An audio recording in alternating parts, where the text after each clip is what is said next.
part of a 5-part lecture series on the Balfour Declaration.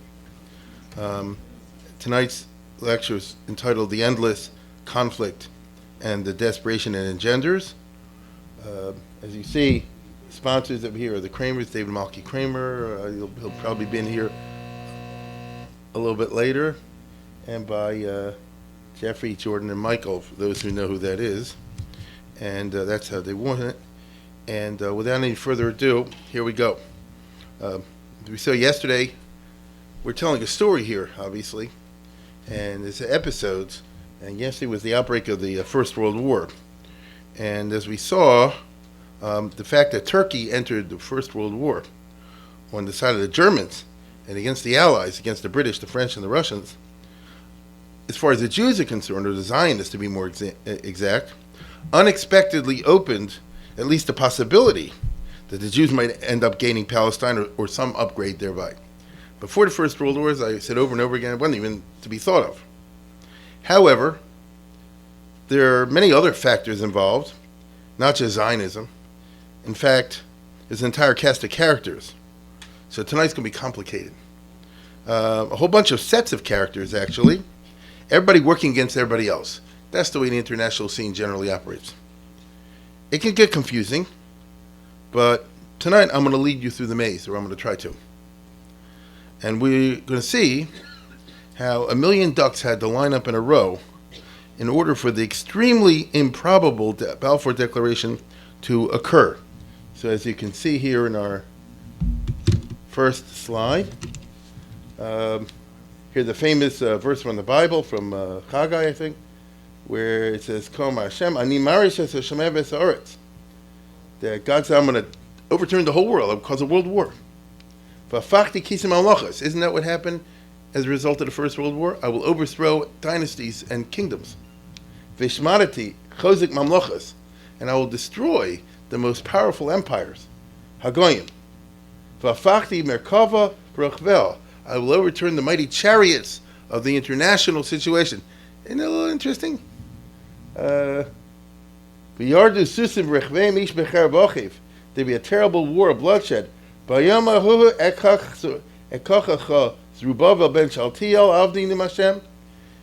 I'll take the Jews, because Zerubbabel was the prince of the Jews, and I'll put you up front.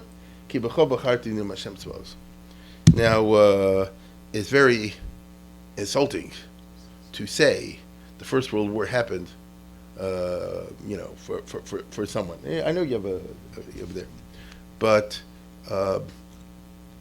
in terms of looking at the results, I thought of that puzzle, and you see the cogency thereof. So, as I say, in the history profession, when you see the extremely improbable happen, you kind of wonder. So here we go. First of all, let's take a look. Now we get political. Let's take a look at the point of view of one set of characters, the European Allied powers, the British, the French, and the Russians, because they were the great powers.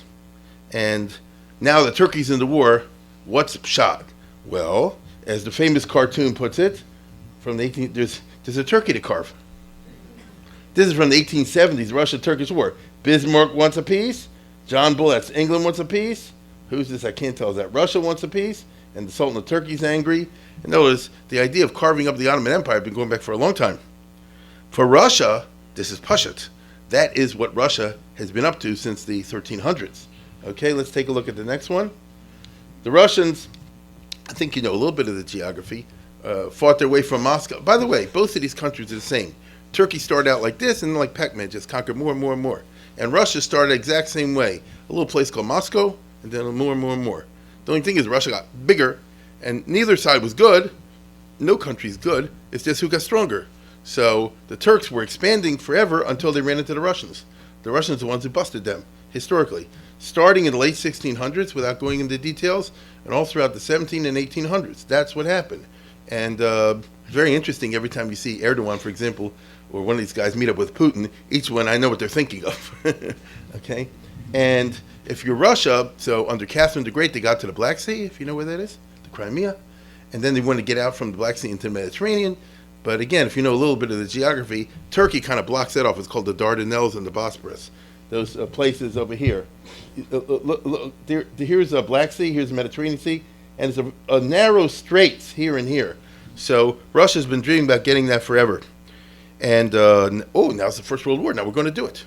Because as you'll see, throughout the 1800s, every time Russia came close to doing it, England pushed them back. They didn't want it. And they still don't. Maybe you've heard of something called the Truman Doctrine. And one of the things about Truman Doctrine is the United States will protect Greece and Turkey against Stalin in 1946. Because we don't want the Russians taking over the Dardanelles and the Bosporus. Plus, Russia historically has always wanted to take Constantinople. If you know who the Russians are, it's the Greek Orthodox religion, the Russian Orthodox version of the Greek Orthodox religion. And they go back to the Byzantines. So, if I said over here, what year did Constantinople fall to the Turks? Who knows? They know, and they learn in school in Russia, 1453, because that was a terrible blow, and one day we'll get it back. Because the Turks have no right, looking from this point of view, to take over our land. They just did it because they could. Well, turnabout is fair play. If we get thrown, we can take it back. And so when World War I breaks out and Russia finds itself in the fortunate position to be allied with the British and the French, they said, oh boy, when the war is over, finally we're going to get what we've been dreaming out for a long time. And of course they want some other territory in Asia Minor, Anatolia. These are the slices of Turkey that Russia is going to want. Hold that thought. Then you got the French. France wants Syria. Why? We're the representatives of the Catholics. We are the people who want to get back the lost lands from the Crusades, because if you know your history, the Crusaders were French speaking, isn't that right? Godfrey of Bouillon and people like that, and the English were French at that time, So the point is that the Arabs stole it from us, and we want to get it. And Syria contains a lot of Christians, or at least they did before the Civil War. And I'm talking about Lebanon as part of Syria, and so the French have always had designs forever on acquiring Syria. What exactly Syria is not so simple. I mean, where does Syria start and where does it end? See, the Ottoman Empire had the whole Middle East as one blob. So, let me put it this way. Is Israel part of Syria? Now, if you ask Assad, the answer to that question, I'm serious. The answer to the question is yes. Israel and Jordan are nothing but provinces of Syria. Of course, that's ridiculous, but I understand where he's coming from. Maybe it's not ridiculous. Now, then, believe it or not, don't laugh, you got Italy, if it's 1914. The Italians say the Roman Empire wants to rule all these lands. We want it back. So let's dicker. Those are the sordid, traditional, land-grabbing nations of Europe. And then you have something different. The Empire of Great Britain. What does she want? Here it gets very tricky, and chronology matters. The British. You see, the entry of Turkey into the war left Great Britain very confused and in unfamiliar territory. Prior to the First World War, Great Britain had no immediate territorial lusts in the Middle East. They just held on to Egypt so they could control the Suez Canal. Britain actually has a long history of supporting the integrity of the Turkish Empire, of the Ottoman Empire, and opposing Russia. That's one of the main features of British foreign policy throughout the 19th century. Here's famous Palmerston, Disraeli. How'd they get famous? They blocked the Russians. When the Russians wanted to take over Turkey, Palmerston made what you call the Crimean War. And later on, when the Russians in the 1877-1878 war were going to take over Turkey again, Disraeli famously sent in the fleet, and the Russians had to back off in the Congress of Berlin of 1879. So this is how Britain has always asserted its what shall I say, enlightened self-interest, that it's important for the security of Britain to maintain the Ottoman Empire as an independent country, not be part of Russia. I hope I haven't confused it too much. For over a century, the British nightmare was that the Russians would one day take over the Bosporus and all that territory would make Russia too powerful, as I said before. England doesn't want that. And so, fine, that made the British policy, what shall I say, logical or coherent. I don't know if you ever read Kim or any of these kind of Rudyard Kipling type things. He said what they call the Great Game. You ever hear about that? That's Russia and England all throughout the 1800s fighting each other in some underhanded way or another in dangerous places throughout India and Iran and the Middle East and Pakistan and who knows what. And a Russian agent does this and a British agent, if it's written by an Englishman, then the British agent beats him. If it's written by a Russian, it's the other way around. And they kind of got 50-50. England had the Indian Empire, as you know, which was gigantic. The Russians had all the stands, correct? Turkestan, Kazakhstan, Tajikistan. I'm serious. There's a lot of territory. So this was the tradition. And now British policy suddenly finds a topsy-turvy world. Russia is now the ally and Turkey's the enemy. They don't know what to do with that. Russia was the desperately needed ally of the British, who drew so much of the German army away from the Western Front. You see, the German army was gigantic compared to the British army. The British didn't have an army. How big was the entire British army in 1914? The answer is 110,000. They didn't believe in large armies. It's the Liberal government anyway.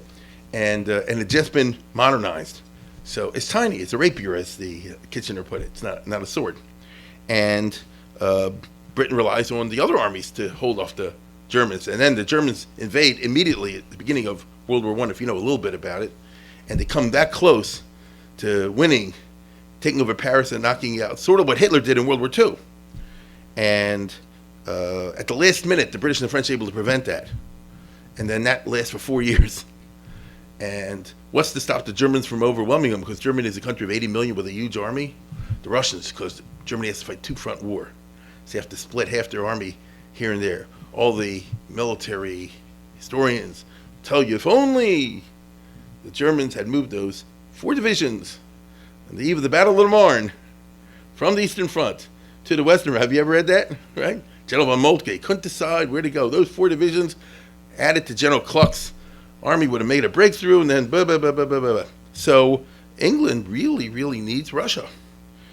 The crisis of the First World War changed everything. Germany came so close to winning at the North. There was no good prospect for beating Germany. To her horror, Britain found itself in a struggle the like of which it had never encountered. England does not have a tradition of having large-scale, long-term continental wars. They have short-term continental wars. That's what they've always done. And as you know, mainly it's a navy. So that's the British. They didn't understand what's happening now in the war. A struggle which was not winnable, by the way. From a military point of view, there is no way England and France could have beat the Germans in World War I. There certainly was every possibility. I'll say it differently. There was a certainty that Germany would have won the First World War if America didn't get it in 1917. That's a plain fact. You know, it's not even so hard to explain. By the end of 1917, early 1918, knocked the Russians out. When they knocked the Russians out, they had all those extra men to throw on the Western Front. If Wilson hadn't put the U.S. Army in there to plug up, then they would have overwhelmed in the Second Battle of the Marne, and the war would be over. Or they would have taken over France, let's put it that way. So I'm just telling you, it was a desperate struggle. So Zionism is not taking place in a vacuum, but in a cauldron.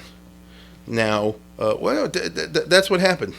So as a result, you find yourself, let's go to the next one, in a situation, England, of unprecedented desperation. Have you ever seen that picture? That's Kitchener, the famous general, the war minister, who says, we need you. You know why? He's like this. Guess what, guys? We need 1 million men now. England never had a tradition of draft, of a conscription. And they didn't have one until 1917. You hear what I just said? In 1916, in great controversy, they said single men will be drafted. That was like a shock. In 1917, they said, we'll take everybody.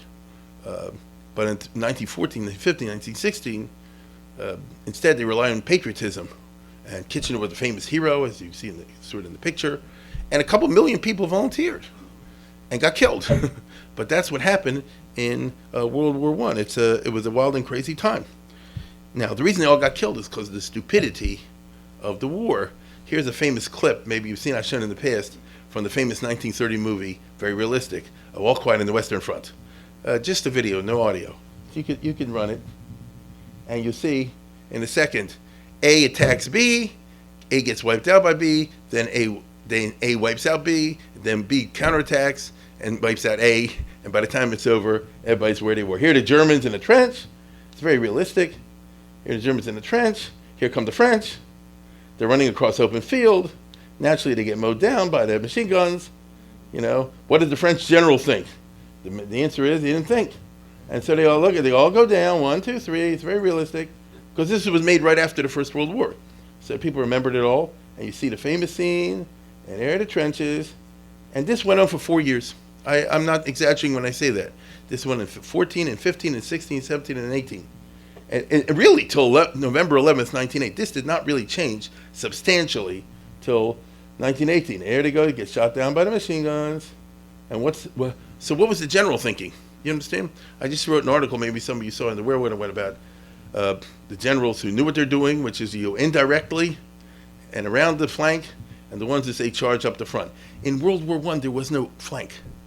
There was a single line. That's why this happened. There was a single line of trenches that ran all the way from the sea to Switzerland, from the English Channel to Switzerland. There was no break. You get what I'm saying? All through Belgium and all through France, from one end to the other, was one long line. So there's nowhere to turn around. So the only thing you do is the generals have to persuade themselves, if we bomb them a lot more and we send more men and we do grenades here, the French finally are able to get in, and then it gets desperate. But don't worry, the Germans will be kicked out. Here come the French. But a minute later, the Germans will come back in and kill the French, and by the time this clip is over, you'll be where you were at the first place. Okay, look at the desperation, that terrible thing that was going on. And I'll say it again. What did they call this? Tuesday. It happened all the time for 4 years. And if you're British and you're losing thousands and thousands of volunteers, as we would say today, doctors, lawyers, CPAs, teachers, businessmen, the farm youth, what they call the flower of England, England, Scotland, and Wales. Here they go, the French are going to try. Now the Germans are going to come back in, and the Germans are now going to counterattack, right? And this has happened all the time. And as you see, they'll go in there. That's all we need to see. Now, I'm simply making the point there was 4 years of unbelievably bad generalship. What would you say if your husband got killed that way, your son, and so forth? You understand what I'm saying? Now, here's the famous general, or maybe the infamous General Haig. He was the guy in charge of all this. For 4 years, he said, if we do it this time, it's really going to work. If we do it next time, it's really going to work. I could go down the list of offensives, but it's offensive today to think about it. Now, this went on. England, therefore, found itself adrift from its traditional policies and compelled to reach agreements with their allies on future post-war plans. So we're so desperate for the Russians, give them Turkey, give them Constantinople, all the rest of it. But these circumstances compelled England to pursue, unusually for England, short-term policies that would hurt it in the long run. Short-term diplomacy is the curse, historically, of Europe. That is what Europe is all about. They've always, throughout their history, they've always made short-term things. They're doing it now, and they paid for it. The only reason you have now peace since 1945 is the Americans came in. This is Truman, Marshall, and Atchison, those guys, and they said, you got to make a common market. You got to make an end to the fighting between Germany and France. You got to do this, you got to do this, and they paid them to do it also. And so this country taught the Europeans, even though it's ridiculous, taught the Europeans to think beyond, the immediate future, think a little bit ahead. But now, as we all know, if we follow the news, Europe is reverting to type.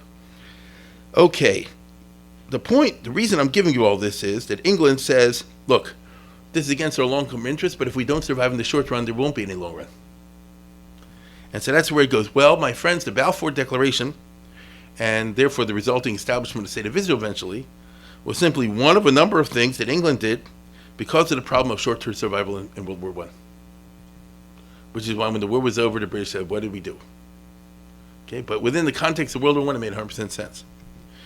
And from a religious point of view, you see Hashgacha Pratis over here, because the scenario I just laid out for you, and the failure of generalship, and the desperation, and the highly unusual way of making decisions for a stable country like the British Empire is so unique that what can we do? We can only look and say, it's a certain Hashgacha Pratis. Now, what we're interested in tonight are the plans for the carving up of the turkey. Just to review, in case you're confused, which I'm sure you are, World War I, I'm going to tell you something I'm sure no one knows, just about, except for him. He says World War I had 3 fronts, 3 battle zones. Everybody knows 2. They don't know the third. That's my point. There's the Western Front, which is right over there, and I'll show you in a second. And I think that's what we just saw in that movie. That means that there's the German army on one side versus the British and French on the other for 4 years, killing each other. So that's the Western Front. Then, let's go to the next one. So there you are. I told you, there's a line of trenches. Isn't it amazing? There's nowhere to go around them. There's one continual line. That's called the Western Front. Then there was something else called the Eastern Front. If you can see it over there, there's Germany and Austria, Russia. And here it's a little different. Here there was more movement, and the Germans actually beat the Russians. Here's as far as they were in 1915, and here's how far they were in 1917. So Hitler wanted to repeat in World War II what the Germans had done in World War I, except he was more brutal about it and vicious, therefore counterproductive.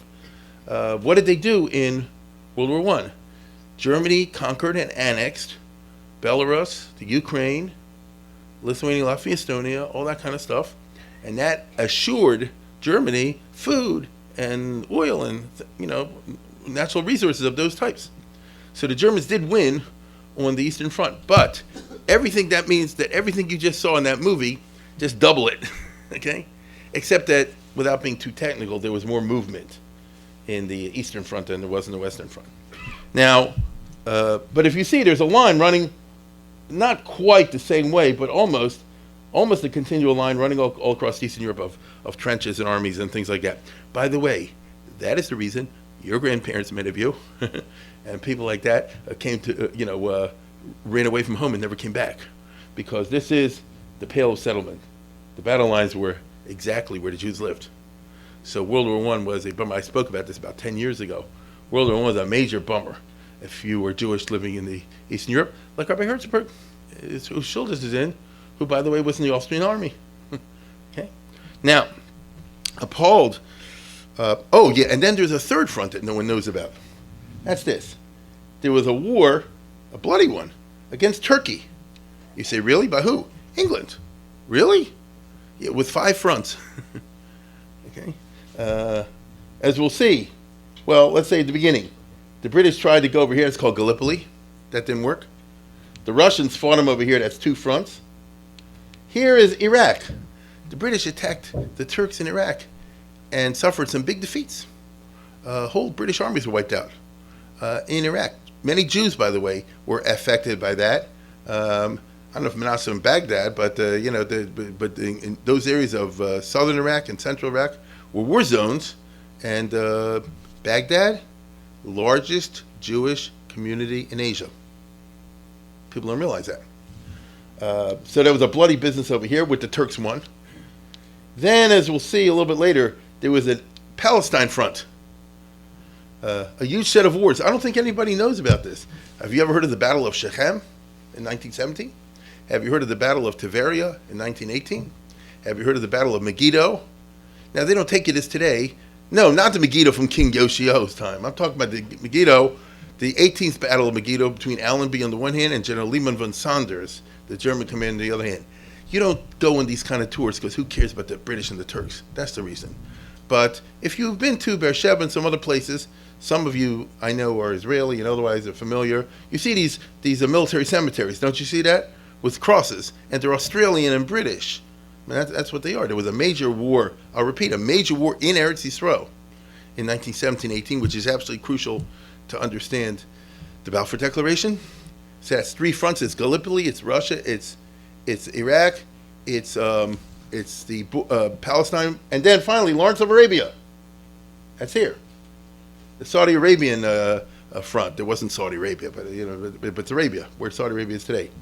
There's a lot of killing going on over there, and this is completely separate, has nothing to do militarily from the Eastern Front and the Western Front.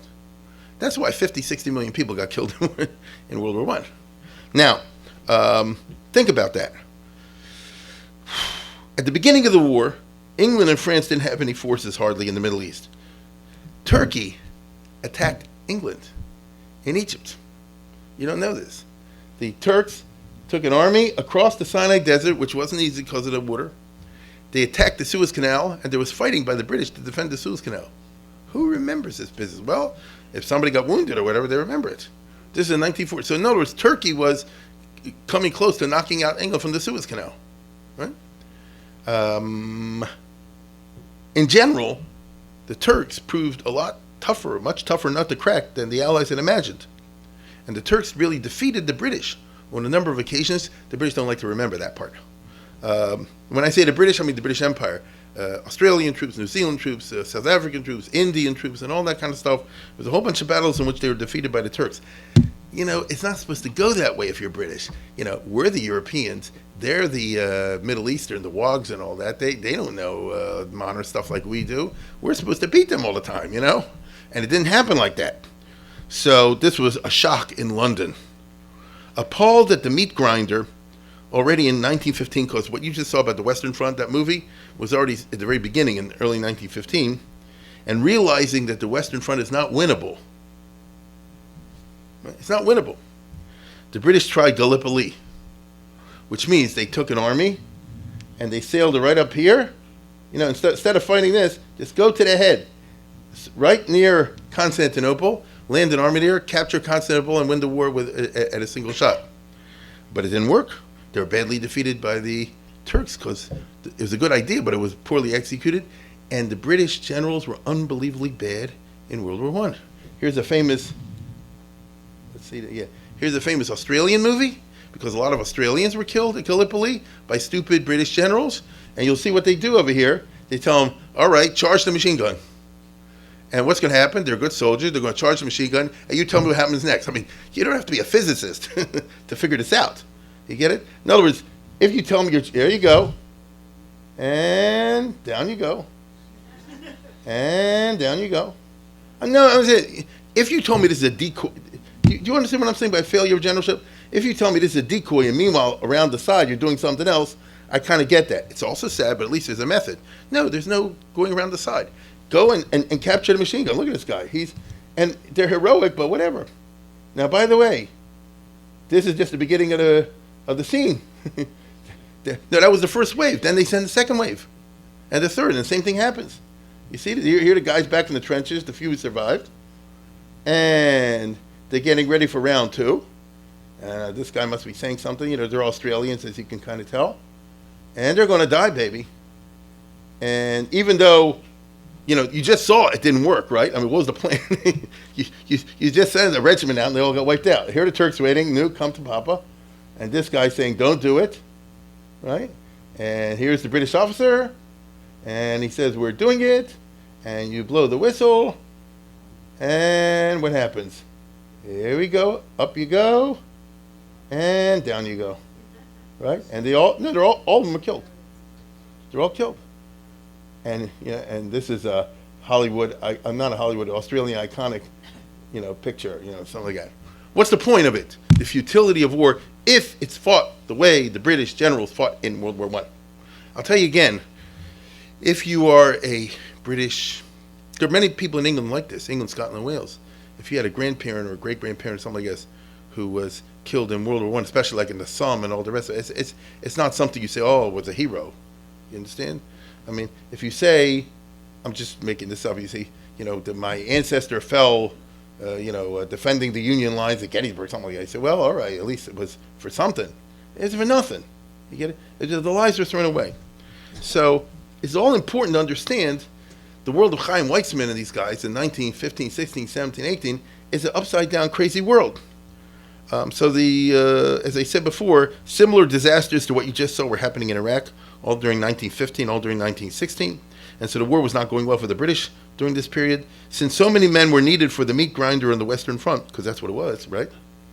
The British military and political leadership, by the way, there was only one general that emerged from the First World War on the British side who actually knew what he was doing a little bit. That was a Jew. The Australian commander-in-chief, General Monash, who, because he was Jewish, they never would give him a promotion until the King of England said, "Yes, try it." Everybody else is failing. Try it, and he actually started to win, okay, because he realized these kinds of errors. But until then, it didn't happen. So the British military and political leadership did not want to divert large forces from the Western Front to fight the Turks. I hope you understand that.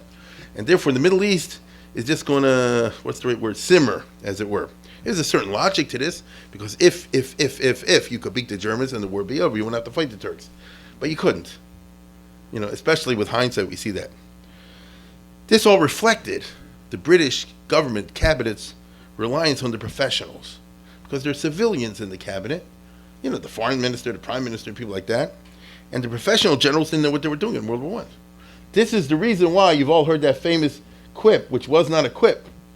Let's go to the next one. From Clemenceau, what did he say? War is too important to leave to the generals. It sounds like a witty remark at a salon or something. No, it wasn't. Yeah, they're losing millions of people. He said, the generals don't. What choice do I have? It's a war. I have to use the professional military. I don't know what to do, but clearly they don't know what they're doing. Whew. The personification of this set of relationships that the civilians say, well, I'll follow whatever you tell me because you're the professionals. In England was the famous two leaders, Asquith and Field Marshal Kitchener, who was supposed to be a famous name. Kitchener of Khartoum, the one who defeated the Mahdi and avenged the death of Gordon Pasha, if you remember all that. And, well, guess what? Just because you can beat the naked Arab tribesmen in the Sudan doesn't mean you know how to beat the German army. And he was a boob. I mean, it's incredible. They send, huge numbers of people get killed again and again and again and again. It's amazing that the British public took it, but that's what happened in the First World War. The Prime Minister, Asquith, Herbert Asquith, was an excellent in peace, but he's terrible in war. It takes a certain personality to run a country in a war. And by that I mean you got to be like a football coach. You have to be energetic and get the people heated up and enthusiastic, and you have to do things that justify that. And Asquith was like I say, a peaceable guy. And to be perfectly honest, if you know British military history, they have a long history of bad generalship. Let's go to the next one. I can only think of 5 good generals in 500 years, in my opinion. And if I'm wrong, 6, but I don't think so. That's pretty bad. We always think of Duke of Wellington, all that, who was a great general, but that's it. You understand? Most of the British generals are there. Believe me, I'll say it again, all these movies coming out of Australia and those kind of places, they're angry about what I just said. Like, why did we send our boys to be led by these generals? They didn't know what they're doing. So England was in a bad place. The outstanding member of the British cabinet, here I'm turning your attention now to British politics, was Lloyd George, as I said the other day, the Chancellor of the Exchequer. He was a unique figure in British history. Lloyd George was the wrong ethnicity. He wasn't English. He was Welsh, which in England, he was the wrong religion. He's what we call today fundamentalist Baptist. His father was a minister like that, a Jerry Falwell type. He had the wrong schooling. He didn't go, to Eton or one of those places. He had the wrong class background. The prime ministers of England, kind of all, especially in Queen Victoria, Queen Anne time, they all came from pretty much very similar backgrounds. And Lloyd George was completely in the wrong place. The only other example is Disraeli. Interesting. But nevertheless, if you know the history of biography of David Lloyd George, who's a fascinating figure to British historians and so forth, he climbed to the top through slippery politics and brilliant ability. He was a problem solver par excellence. That's who he was. He was a natural at administration on the one hand and at oratory on the other. He was different from all the others. So basically the British cabinet, the British government were a bunch of flock of geese plus Lloyd George. Now I know you think I'm exaggerating some of you or whatever, but you're wrong. Well, you'll see in a second. You'll see in a second. I'm used to that. Now, Lloyd George was the seminal figure in the pre-war government. He was the main guy in the Liberal government who created and pushed through the New Deal. All the things that we consider Roosevelt did in America, Lloyd George did it 30 years before in England. Nevertheless, World War I was his moment to shine because all the others were stinking. That's what happened. And so happens we live in the 21st century, so there's a mini-series on everything. And I found online, believe it or not surprisingly, that in England they had a mini-series on Lloyd George, who, by the way, was a philanderer and all that kind of stuff, but we're not going into that side of the equation. Let's talk about the politics side, because that's the parts that's no good to the Jewish people. And I'm going to show you what I mean when, as they say, I'll show you who's exaggerating and who's not. Very quickly after the war started in early 1915, all of a sudden, there's no ammunition. Here's the British Army, there's the German Army, and they don't have any cannon. And they don't have any cannon shells. And people are writing letters back, and you're not allowed to talk about it, but a mother goes to Lloyd George, goes to the Prime Minister, he says, I don't know, I'm trusting the generals, they must know what they're talking about. And then a mother goes to Lloyd George, and what does Lloyd George do? You remember the famous machlokes in the Middle Ages, how many teeth does a dog have? Aristotle said 54, and I think Plato said 52. And there were arguments in favor of this, and there were scholastic arguments in favor of that. And what did no one do in the Middle Ages? You count the teeth, right? So same thing over here. It's not true there's a shortage. It is true there's a shortage. Lloyd George said this, I'm going to go see myself. He was the only one in the cabinet. He said, I'm going to go see myself. And you'll see over here this clip in which he's walking through the trenches. So he sees all the junk, and the soldiers saying like this, the Germans can shoot 100 things at us, and we have one cannon or two. And when he tells it to Kitchener, who's the head of the war cabinet, the army, Kitchener says like this, man, I can waste money. I don't have a lot of money. Can you believe it? Here, take a look at this. That's Lloyd George.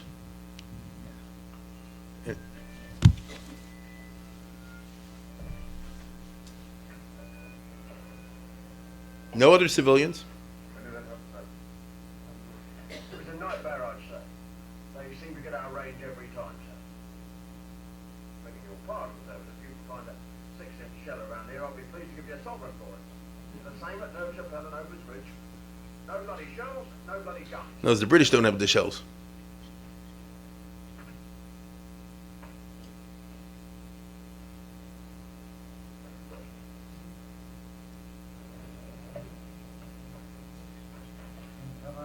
This section has been pretty bad for the last 2 weeks, sir. They can put up their barrages whenever they feel like it, and we catch it in the neck because we're on the forward bulge. Wilson's battalion has practically disappeared, and we've had these Jack Johnsons all day long. The German howitzers, sir. And the hell of it is, I've only got a few old field pieces to send back. I've lost half of my bloody men.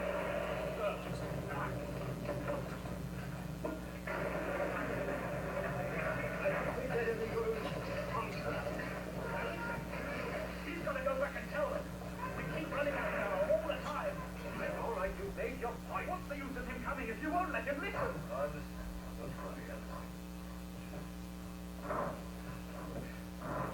I've got a dozen horses, 6 pounds, and they came up 5 days ago. God help us, sir. Minister, I must execute him now. Tell them.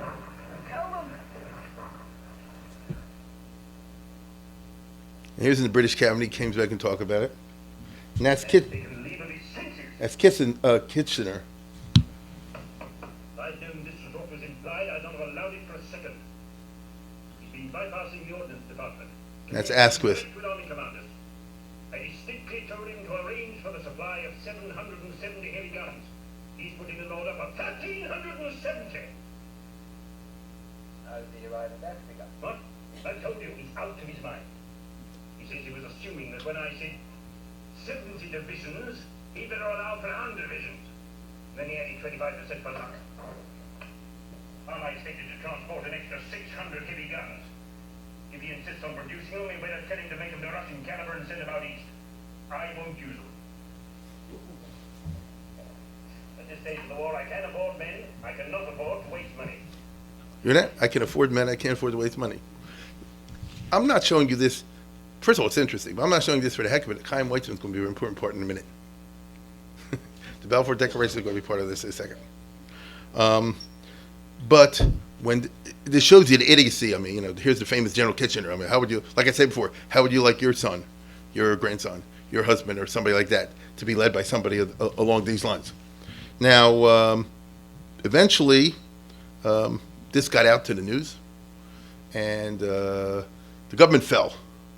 Asquith's government, meaning he couldn't hold the confidence of enough people, and therefore they had to reorganize the government with Asquith still in charge, but they had to bring in a whole bunch of conservatives to get a larger base of support. So who's coming into the cabinet for the first time in 10 years as a result of this? A guy named Arthur Balfour. Okay? As a result of the munitions scandal. As 1915 proceeds, in the new government, Lloyd George is made minister in charge of munitions. So notice they're taking that away from Kissinger. Kitchener, I keep saying. Yeah, Freudian. He says from Kitchener. Now, by the way, Kitchener's like, I'm not going to use the guns. Can you imagine? See, the regulations are every battalion is supposed to have 3 guns, not more. All right, the Germans have 30. There's 3 guns. It's crazy. So Lloyd George said like this, I'm just going around the country and get the unions together and get the industry together. We're going to just mass produce this stuff. But then he discovers, because of the incompetence and the idiocy of the British, that there was no pre-war planning, and therefore there was a crisis. You couldn't get the right chemicals to make the gunpowder, the acetone. So, I mean, they never figured on this? No, they never figured on this. So now he's got the factories ready to go, and you can't get the material, right? So some of you know where this is going, because immediately Lloyd George, who's a very activist, he's like, let's get all the scientists that work for the Navy and for the Army. I'm sure there are people in this audience who work for the Defense Department, one form or another. You got your scientists arrested, and let's see if we can. He's a problem solver. Let's get to move on this. There is a scientist for the Navy. That's what he does for a living. He works for the Navy, and he figures out the plan. It's Chaim Weitzman. Okay, so notice that's not a plane kite, correct? And again, they'll show you this in the movie with a very famous scene. I like the way they do Fiddler on the Roof. It had nothing to do with Fiddler on the Roof. But nevertheless, take a look at this.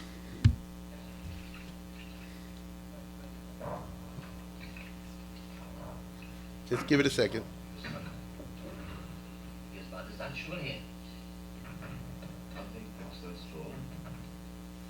And now there's a shortage of acetone.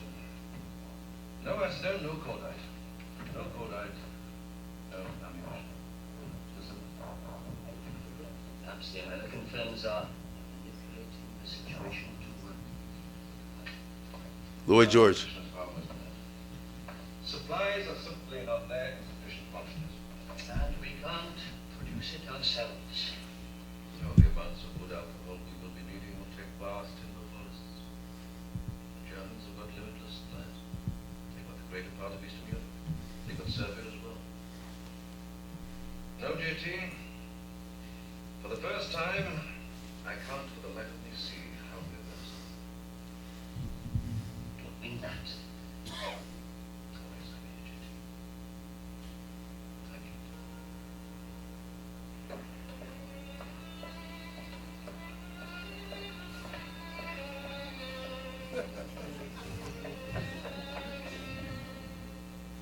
And you're sure about this? Of course I'm sure. Chaim Weitzman. Otherwise I wouldn't have wasted my own time to endure by making a second journey down from Manchester. You don't seem to be convinced. Oh, it's not that I doubt your ability, Professor Weitzman. C.P. Scott of the Manchester Guardian told me how highly your work was regarded at the university. It's just, you see, it's only 5 weeks since I first outlined a problem to you. But I told you I should be working on it night and day. And you're claiming that this organism will help us to extract acetone from maize on a commercial scale. From any cereal, and with a little adaptation even from non-edible seeds like the horse chestnuts, for instance. And it will need far less bulk of raw material than the wood alcohol process. And you've done this in 5 weeks, you see. It's too good to be true. I started from scratch, you understand. Breeding bacteria is not like breeding racehorses. It's very, very much quicker. Professor, I need hardly say that if this process of yours proves effective, then you will have rendered the state of very great service indeed. And I will make it my own personal responsibility to see that it is adequately recognized and honored. I want nothing for myself. Oh, there must be something you'll accept. I only have one ambition, of course. I don't attach any conditions. The process is yours. But I would like to do something for my people. It is my most cherished dream to see a national home for the Jews in Palestine. وصل أبيض جرسون أن أبيض بلا هيلا وغاني. If I forget thee, O Jerusalem, let my right hand forget her cunning. Though I understand your problems, your feelings, perhaps better than you can imagine. And I should be very surprised indeed if my knowledge of the Old Testament was any less extensive than your own. See, in the country I come from, meet every Sunday in buildings called Beulah, Shiloh, Ebenezer, Bethania, Nazareth. I'll have a word with Mr. Balfour and get two of you to meet. He's by way of being a scientist himself and is going to be very impressed by this discovery of yours. As for the Palestinian project, well, that, of course, is a job for promise. No, I can't guarantee the outcome. But I do give you my solemn word. It will be given serious and sympathetic consideration. I'm very grateful, Minister. That is just what I expected.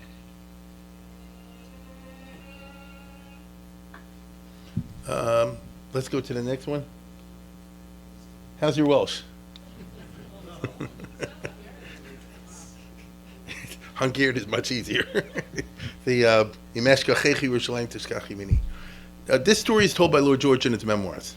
I don't know if it's true or not, but and that's not what, and Lloyd George basically says that's why he made the Balfour Declaration. That's baloney.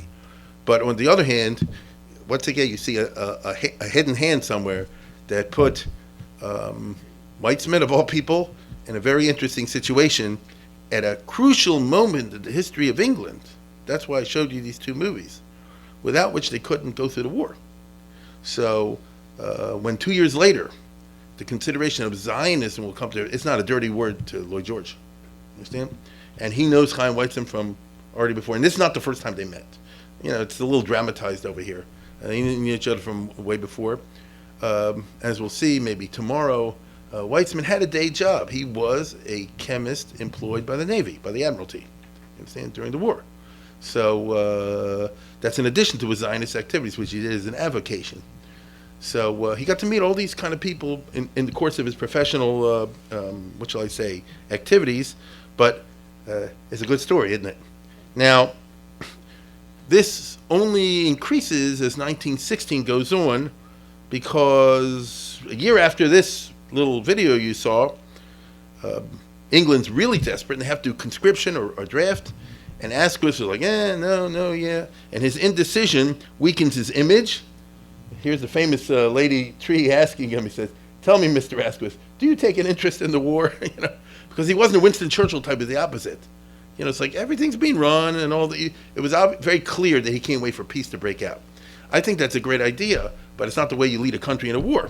And so he went down. There followed an intense round of lashon hara, intrigue, and very dirty politics at the highest levels of British politics. It's a good story. By the time it was over, which was December of 1916, just before 1917, Asquith was kicked out, and Lloyd George became Prime Minister of a coalition government.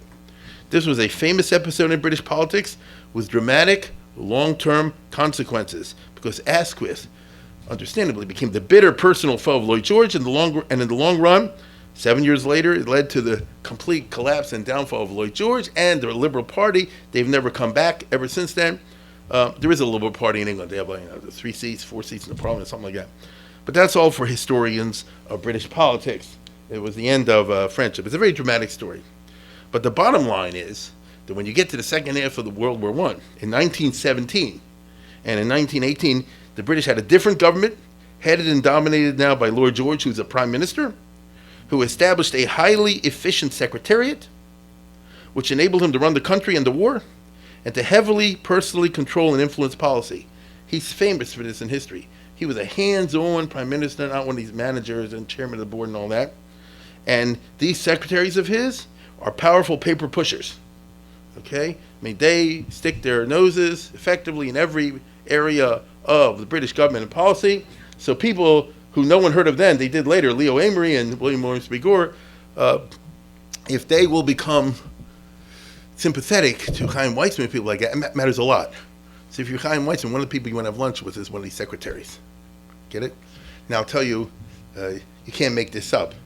It was this, I'm not sure if he knew about it. Leo Amory, who was a very famous conservative politician, maybe some people have heard of him. He was a minister of various governments and so forth, conservative. I don't know if he knew about it, but his grandparents were Jewish. The Ungarische. Okay, Emmerich, you know. And is that the reason he was always sympathetic? It's not clear. As far as I can tell, he didn't know. But let me say this, he had 2 sons, A and B. One was, I think, John, and the other was Julian. And Julian Amory was a famous British politician himself. John Amory joined Hitler. He was one of these British guys that went and was like Lord Haw-Haw, you know. He worked for Hitler during World War II, and he was hanged by the British in a rare case after World War II. You can look it up. Did he know that he was Jewish? You follow what I'm saying? You can't make this up. But anyway, so how does this all concern us? What does it all have to do with the Yidden? None of these intrigues involve Zionism or the Jews directly. However, as I've said already several times, it placed at the very top of the British Empire an extremely unusual prime minister who was a pronounced Philo-Semite, something which is rather unique. If Asquith would have remained prime minister, there was no chance there would have been no Balfour Declaration. Asquith was not an anti-Semite. I'll say it again. He was not an anti-Semite. But just because you're not an anti-Semite doesn't mean that you should promise to give Israel to the Jews. It takes a little more than that. Lloyd George, what you just saw in that picture with Weitzman was not the beginning of his acquaintance with Zionism. He was the lawyer for Theodor Herzl. Back in when the British offered Uganda in 1904, Herzl, for a while it was going to happen. So Lloyd Herzl got a lawyer to draw up the papers and do whatever it is. And the guy was a young Welsh lawyer who was not a big name in politics yet, because 1904 was 2 years before the Liberal victory in 1906. And so he knew Herzl. Lloyd George now takes over and streamlines the government. He says, we've got 1 million decisions that have to be made every day, and they are going to be made. And so he says, we're getting all rid of the extraneous people. The country's going to be run by 4 or 5 men. They're going to meet like every day or every 2 days, and it's going to be a real business-like meeting. You understand? So this is the War Cabinet, which consisted of Lloyd George, of course, and Lord Curzon, and Alfred Milner, and Bonar Law. Not that people know who these people are, but they're famous names once upon a time, obviously. Conservative, liberal. And therefore, the fate of Zionism, if you will, is in the hands of 4 people, more or less. Never has power been concentrated in so few hands, and this happened to be good for the Zionist lobbyists, because there's fewer people to get to. There's one other person who will be a member of the War Cabinet whenever he's in town. Okay, has special position. That, of course, was General Smuts from South Africa, who was a bigger Zionist. Okay, so the reason you have these two aside, when the chief, if you know a little bit about South Africa, we have 1 or 2 South Africans over here. There was a lot of Jews that lived there 100 years ago, all these Litvaks, and they dedicated a lot of synagogues. And when Chief Rabbi Hertz visited South Africa in 1920, Smuts said to him, he says, I've christened more synagogues than you, Chief Rabbi. He dedicated more so because they always invite him over here. So Smuts was an Afrikaner from an Old Testament background and all the rest of it, without going into too many details. And he is already pro-Zionist coming in. So you have in that War Cabinet of 4 or 5 people, you got Lloyd George, you got Smuts when he's around, and then you have Milner, who was also sympathetic, and the other 2 guys were not. So if you're Nachum Sokolow or Chaim Weitzman or any of these other lobbyists, that's how you calculate. We want to win this guy over and that guy over and the other guy over. But you don't have to deal with the whole British establishment anymore. It's 1917. There is no British establishment. There's 4 guys, or 5. That's my point. So rarely has power been concentrated in so few hands. This was good over there. Now, by 1917, the whole Western Entente, the British and the French, were on the ropes. The brilliant Lloyd George was stuck with a terrible and costly Western Front, whose generals were too powerful for him to fire. I saw a movie, but it's no longer online. They have all about it. Lloyd George was as you saw from what I showed you, this guy was the opposite of dumb. And it's the opposite of not knowing what's happening. See, he was perfectly aware of the stupidity of the meat grinder and all these people getting killed. But the generals are so popular, if he fires them, it'll cause a crisis in the British morale in the public, and he can't handle that. So it was a standoff. So every time General Haig said, give me another 100,000 men, this time I'm just going to have a breakthrough. Lloyd just he says, he's going to kill another 100,000, even like that. Oh, my God, he's an idiot. But he had no choice but to give it in. So he was in a real bad situation in that way. As 1917 opens, that's the year the Balfour Declaration was issued in November. As 1917 opens, the British and the French have no hope of beating Germany. But Germany does have a hope of beating Britain and France. Because in 1917, Russia started to crumble. Let's go to the next one. The Tsar was kicked out of the throne in March. That's early on. So in March of 1917, the Tsar of Russia is gone. And the country starts to disintegrate, as you know. Now, that means the Germans won't soon be having to fight the Russians. They're going to throw all their extra troops on the Western Front. They'll break through and they'll destroy the British and the French. Now, General Haig and General Nivelle, the French commander, says, no. This time we're going to win. You know, what they call it, addiction, right? Addiction. But, you know, if you have a smoking addiction, if you have a Western Front addiction, it's a problem. So this time we're going to win. Now, Lloyd George knows better, but he had no choice. And so was the result. Another million men got killed. I mean, it was called the Nivelle Offensive. They got slaughtered, and Haig, I forget. You know, it's kind of funny. Is it the 6th Battle of Ypres or the 7th Battle of Loos? You know, they came to the same places again and again and again. Now, there's only one hope. There's no other. And that hope is, of course, to get the U.S. in. This is a problem. In early 1917, the French army had it. They said, we're getting killed too much. There was a mutiny. No one has a stomach anymore. And so the French were really in desperate situation. Without America, the morale will plunge. The largest landowner in England, Lord Lansdowne, publishes a famous letter in the London Times, Genugschein, let's just make a peace. Go back to where we started in the first place, the status quo ante. That'll, you know, we'll stop killing people, they'll stop killing, and that's how it should go. Now, at that time, the public opinion was still, let's keep fighting the war. But if powerful lords and people like that are already saying it's not working, so you see there was a tremendously desperate situation over there. In a desperate response to this, Lloyd George will try 2 strategies to try to cope with this in 1917.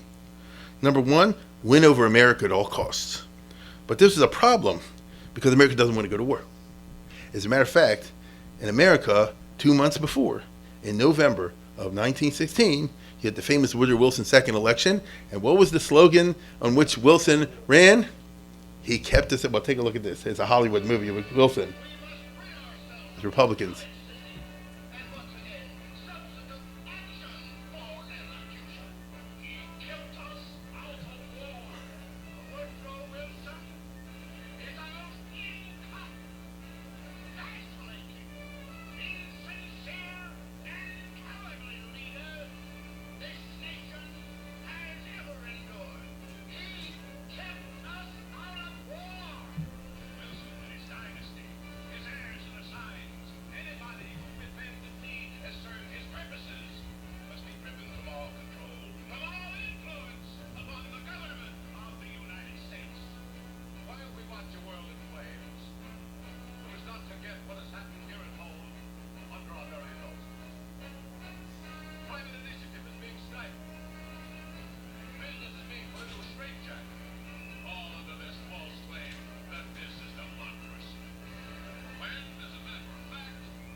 That's an election rally in Alabama.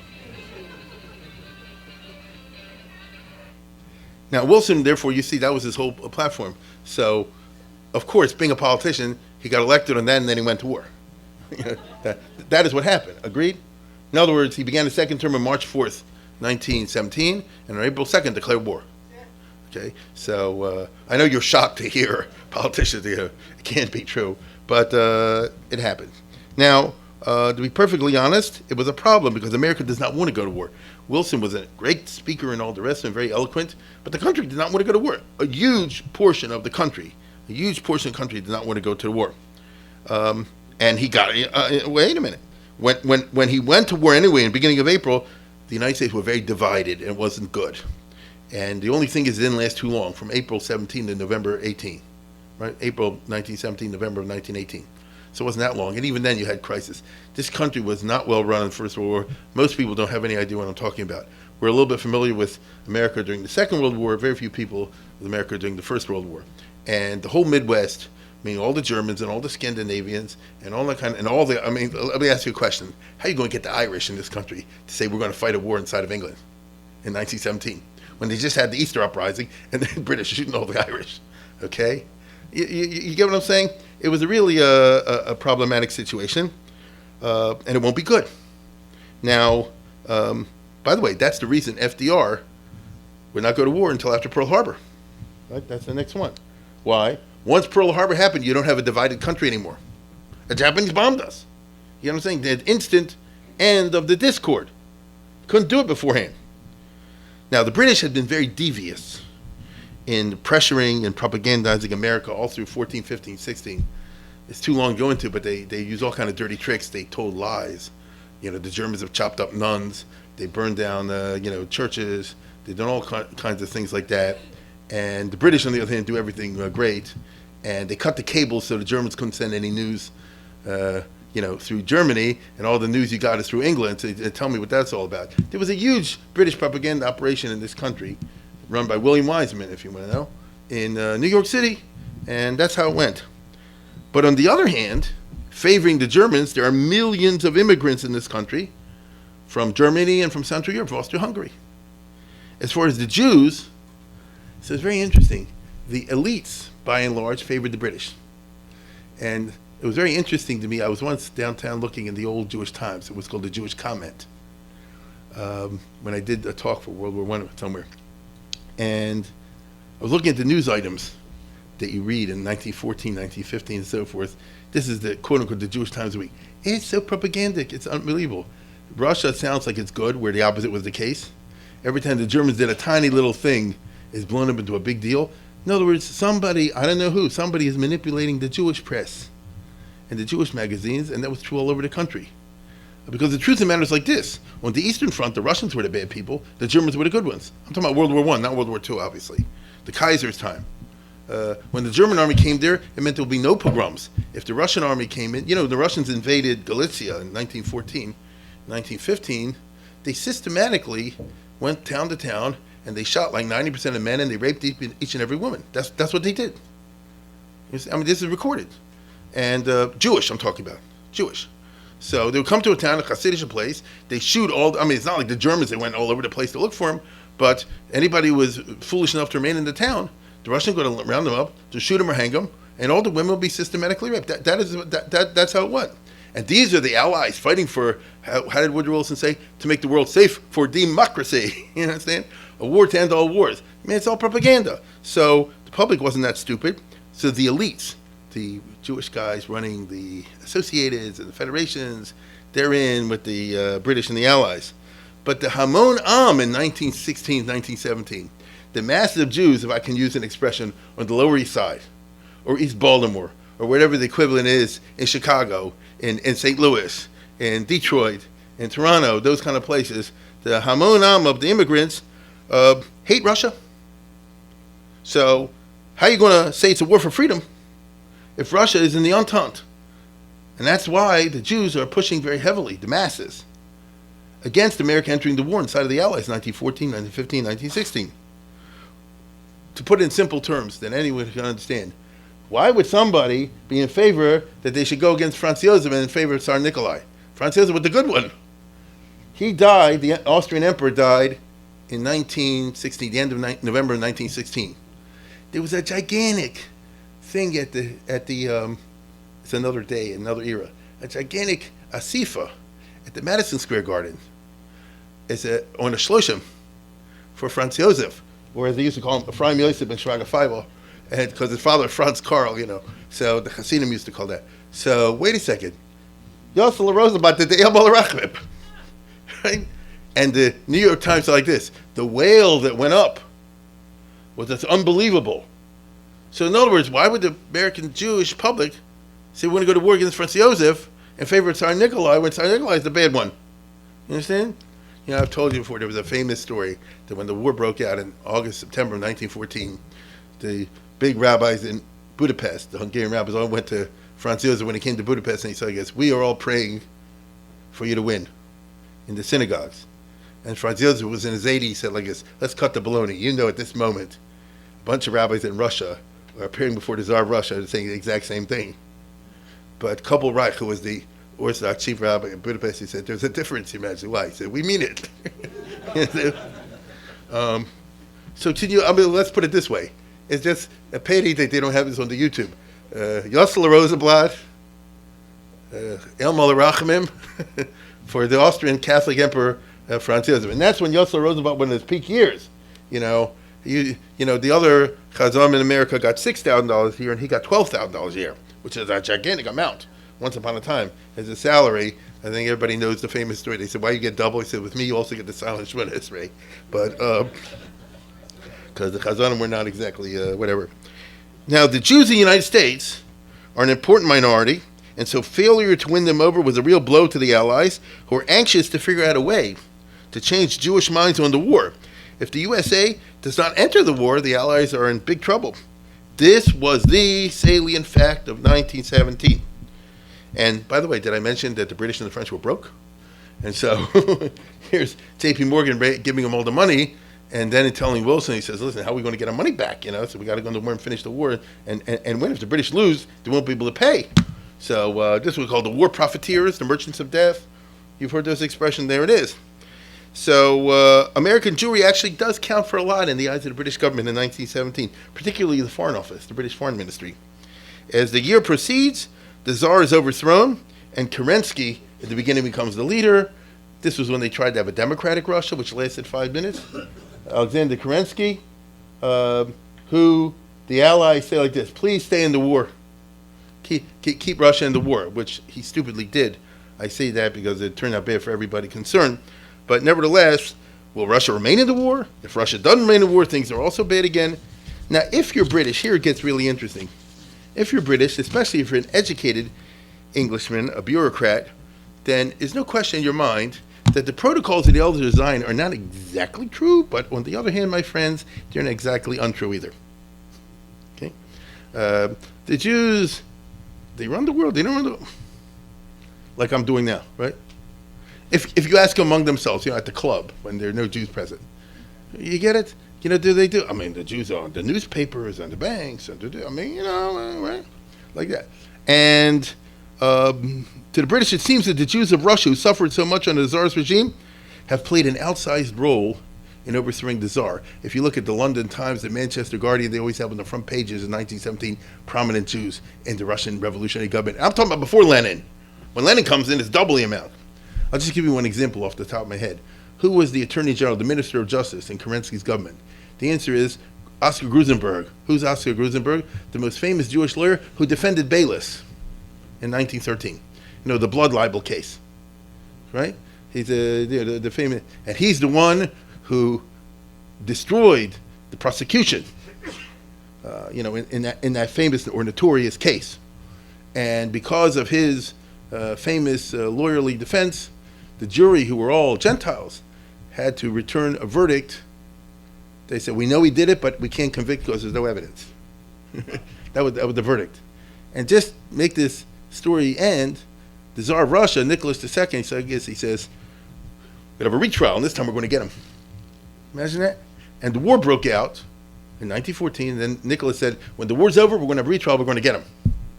But of course, it turned the other way around, didn't it? So I'm just saying, so Grusenberg became one of the foremost cabinet members of the new Russia. Well, that proves it, So if you're at the Reform Club in London or one of those places, you say, well, no, Grusenberg, of course, It's not a guy named Johnson, of course. This is ridiculous because the Jews didn't run Russia, but it seems so to the British, who do believe anti-Semitic fake news as a matter of class culture. It is a fact to them if they believe it. The British ambassador, look at the guy, you can tell. He's a British ambassador telling that he said it's a Jewish operation over there. The Jews have the Tsar got them, and now it's their turnaround time, and they got the Tsar. So the Jews knocked out the Tsar. That's interesting. Well. Will the Jews now push Russia to make peace with Germany? That wouldn't be good. Oy vey. Can we get the Jews back to support England? Would that persuade them to keep Russia in the war? Now, these are conversations Gentiles are having with other Gentiles. So you can totally feed on your imagination. Now, I hate to ask this question, but do governments really make decisions based on fake news or incorrect interpretation and analysis of real news? Okay. Not in this country, of course, but in other countries, So one of the important objectives of Lloyd George and the War Cabinet in this desperate year is to gain the favor of what they perceive as the all-powerful Russian Jewry, and persuade its leaders to use their diabolical influence to keep Russia from making peace with Germany, which would be disastrous for England. Can you understand that sentence? So here we are in the first day of 1917 with the British and the French desperate beyond words to bring America in and keep Russia in. Now, who's the decision maker in America? The answer is Woodrow Wilson. Woodrow Wilson is not your typical president. I don't know if you know. Most people don't know much about Woodrow Wilson, except perhaps like in the movie The Hagiography. He was a strange bird. He had a lot of weirdisms, and a very bright guy, but also very weird. And this will interest you. Are there any neurologists over here? He had like 15 mini strokes in 1906 and 1907, long before he ran for government. You hear this? And today it would get out. He had a quirky personality, and his health was always terrible, which is why he spent about 40 hours a week on doctor's orders playing golf. And I don't mean that to be funny. He really needed that for the health regimen. So in the rain or shine, and his doctor was always with him. So look, it's 100 years ago. It's not the medicine of today. But this was a major element of who Wilson is. He's extremely opinionated. That's not the right word. He's beyond opinionated. He doesn't consult much with others. And if you disagree with him, you are cut off. And he was married to a woman who knew how to handle him for many years, Ellen Wilson, I think. And she was a good wife. Notice they were a good pair. And she died of cancer in 1914, the second year he was in office. And then he remarried an adventuress who was like him. So then it got even worse. You understand? Anybody she didn't like, she got out of his circle. So it was an intensely Wilson weirdness situation. Okay, that's the wife, Edith Galt. She used to be. It's a weird story. What can I tell you? She used to have a jewelry store in Washington D.C. Yeah, he didn't marry. You know what I mean? A princess from the South or something like that. And anyway, that's what happened. So he had very few advisors. And the one who wanted to stay as advisor, Colonel Edward House, had to dance on eggs. Because the minute you say anything to disagree with him, you're cut off. And once he gets married, Wilson, the second time, she doesn't like House, so then he's always got to really dance on eggs. And whatever, he's got to flatter, manipulate, and so forth. You know, you see the letters. Oh, you're brilliant today, Governor. And Mr. President, this speech you wrote is unbelievable. And so a little bit like Trump did the other day in the cabinet meeting, you know. So I'll say it again, one slip in 1919 and House is cut off. They had a disagreement at the Versailles conference and they never spoke to him again. And Tumulty, who was his close advisor, his press secretary, he did one thing that the missus didn't like, he's gone. That's how it was with Wilson. So as I say before, this is a most unusual person to be in charge of the world as he was in 1917. There's only one other member that he had of his inner circle. And that was the guy who didn't get kicked out, Brandeis. Isn't that weird? Not anybody normal, you know. For some reason, Brandeis, who, by the way, didn't have a personal friendship with Wilson. They didn't come and shoot the bull or play golf. Whenever he came in, it's tachlis. But it was a good tachlis. You understand? Whatever they're talking about, he gave him good advice. He liked to talk to him, and then Brandeis left. So that means he had a tremendous influence on him, a rare member of the inner circle. And as I pointed out the other day, this guy, who happens to be extremely small, so a circle of one, happens to be the head of the ZOA, or the Emergency Committee of the American Zionist Federation, if you want to be technical. In one sense, he is the head of international Zionism. So if you're a, what do they call it? What did I say before? The Protocols of the Elders of Zion. What do you want? The Elders of Zion was next to Wilson. There you go.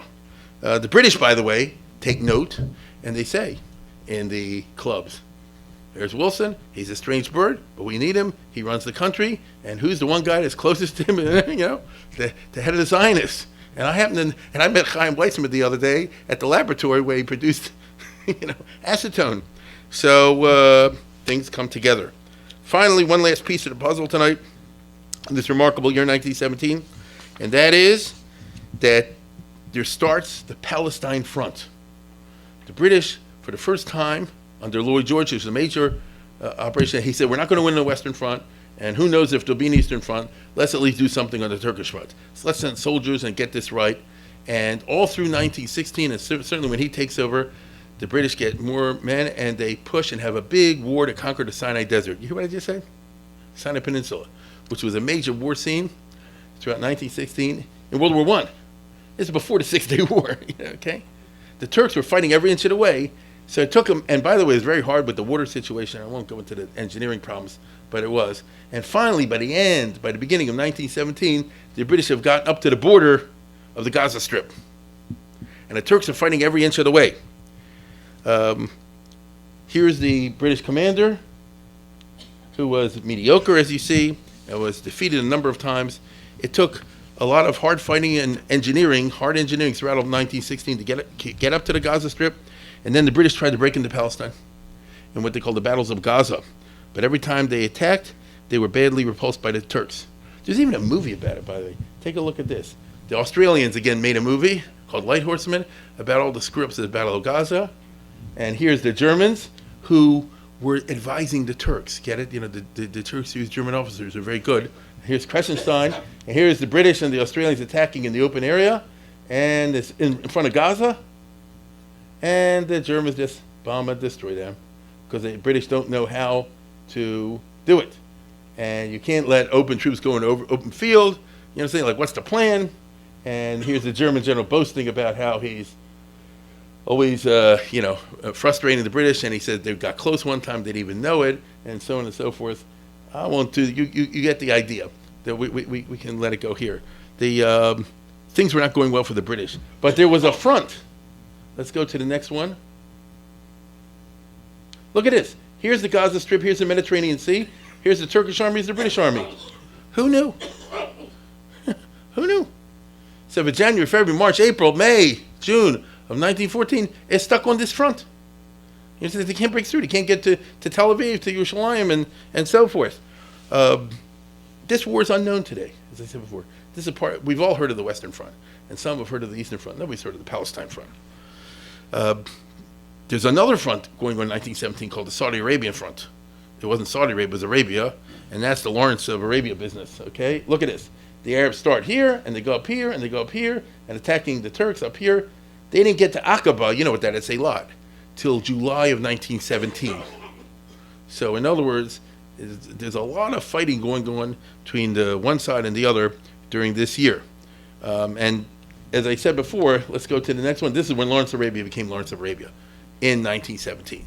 That's when he came to take over and help the Arabs from Arabia do that sort of thing. So by mid-1917, summer of 1917, just a few months before the Balfour Declaration, and I'm almost at the end now, Lloyd George was angry at the way the Palestine campaign was going. He had other expectations, so he decided to bring in a new general, Allenby, to reorganize and do it right, even though it would take most of the rest of the year, which it did. Thus, by the second half of 1917, Palestine, for the first time, assumed central importance for the British, and they began to think of its future. I mean, realistically. Now that they realized that they were going to have to be the ones who fight and bleed to conquer Palestine, they weren't happy at the Sykes-Picot borders. They gave too much away to the French. That's what they said 2 years ago. I mean, why are the French getting all this? We're the ones who are doing the fighting and dying to take over this area.